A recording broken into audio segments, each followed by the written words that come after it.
Hello everyone, আমি আজকে part 4 নিয়ে এসে পড়ছি। সো সবচেয়ে বড় গল্পের ওকে রেডি। আমি ওকে বললাম তুই আমার সাথে চল, তোরা ওই বাসে থাকা লাগবে না। ও বলল কোথায় থাকবো আমি? আমি বললাম আমার বাড়িতে। ও বলল আচ্ছা চল। তারপর আমি আমার বাসায় নিয়ে গেলাম সুফিয়াকে।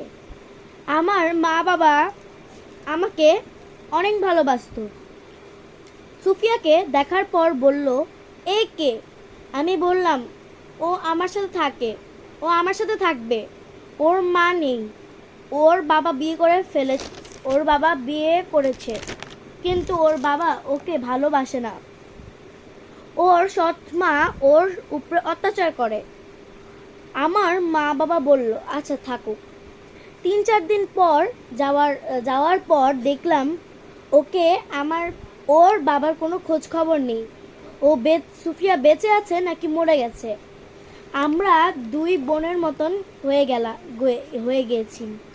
বাবা মা আমাদের দুইজনকেই ভালোবাসতো। বাবা আমার জন্য যে জামা আনতো সেটা ওর জন্যও আনতো, যেন দুজনের ঝগড়া না হয়। কিন্তু একটা কথা আছে না, পর কোনোদিন আপন হয় না। সো পার্ট 4 শেষ। সো পার্ট 5-এর জন্য কমেন্ট করো অ্যান্ড সাবস্ক্রাইব করো।